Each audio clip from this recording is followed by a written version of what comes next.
3 days, and now the Nazis have arrived in town. They killed Jakub Brozek. He was shot in the head. His horse was blocking the road.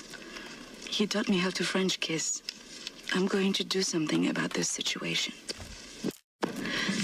May 12, 1940. The Nazis have taken over the police station. They're asking local people to volunteer for service. I'm going to volunteer. I'm going to find a way to kill them. May 18th, 1940. Daytime, I care for the sick working at the asylum.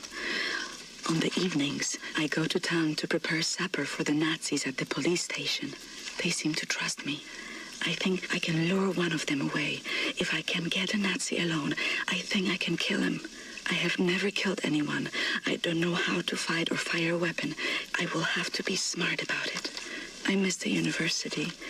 Perhaps what I'm about to do will be a learning experience.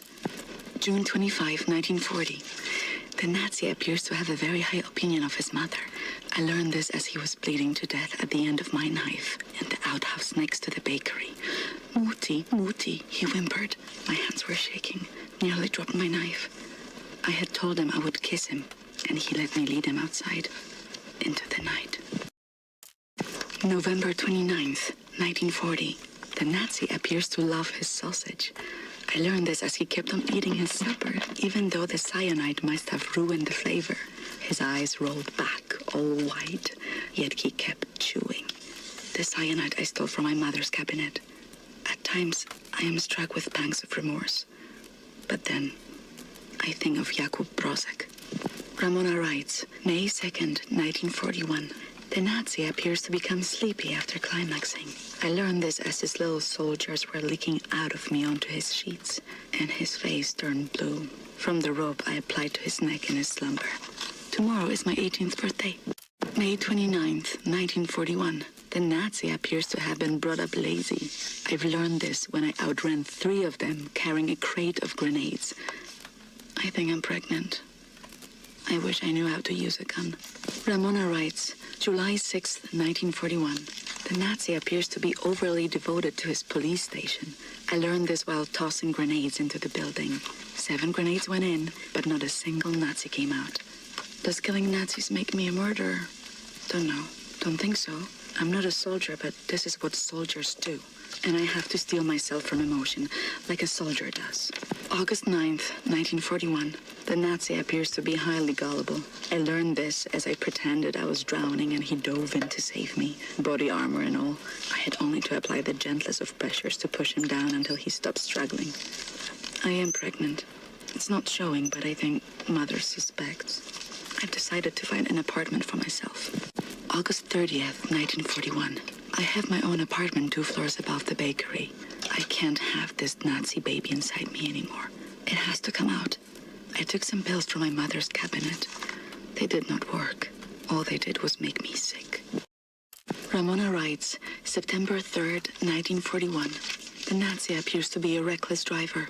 I learned this after I cut his brake line and his car went over a cliff as he drove down the mountain. I didn't see it happen, but there was a picture in the paper. I had a friend at the university who successfully terminated her pregnancy through consumption of pennyroyal oils. I have written her for instructions. September 13th, 1941. A letter arrived from London today. I have procured a vial of pennyroyal oil. I have stolen some antibiotics from Mother. I won't be coming to work tomorrow. September 14th, 1941. Pain unbearable. Won't stop bleeding. Ramona writes, September 20th, 1941. Still alive. The Nazi baby is gone. After the weekend, I go back to work. I have patients to tend to. I have Nazis to kill. January 5th, 1942. The Nazi appears to have poor reaction time. I learned this as I ran him over at the red light. I don't know what came over me. It was the middle of the day and people were looking. I drove away as fast as I could.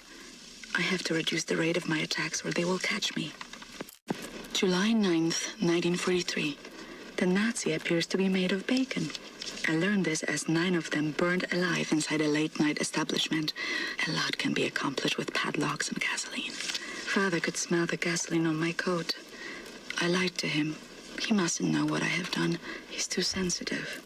July 4th, 1944. The Nazi is a hopeless romantic.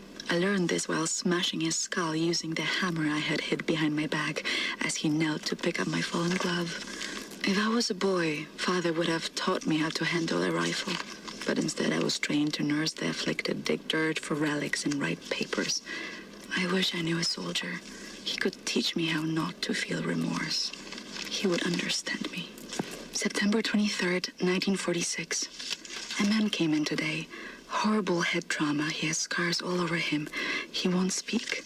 No one knows where he's from. I think he's a soldier, but not a Nazi. I wish he could talk to me. He has a strength about him. July 10th, 1948. The war is over. The Nazis have declared victory. People are celebrating the peace. I can't stop crying. For me, this war is never ending. November 16th, 1951. The Nazi appears to have a hot temper. I learned this as I attempt to smash his head with a flower pot I dropped from my apartment window. Sadly, I missed. He had friends nearby. They broke my door down. I said it was an accident, but they gave me a black eye and spit on my dress. I want people on my side I can rely on. My grandparents are on my side, but they are not fit to fight. July 17th, 1955. The Nazi appears to be a choosy bachelor. I learned this as we sat on a picnic blanket in the meadowlands. He said he would kiss me if I bleached my hair blonde. I was nauseated by his request, but as long as I smile and hide the hate, no one is suspicious of me. So he drank the wine I spiked with sedatives, and I rolled him down a shallow grave. December 24th, 1956. My heart is breaking. Friends I've known my whole life have all become Nazis. Mother and father are not happy about it, but they comply rather than resist. I feign my smile and act cheerful, but I have started to resent my own parents. I am 33 years old. I am all alone in the world. May 6th, 1957. I should keep fighting, but who is there to fight?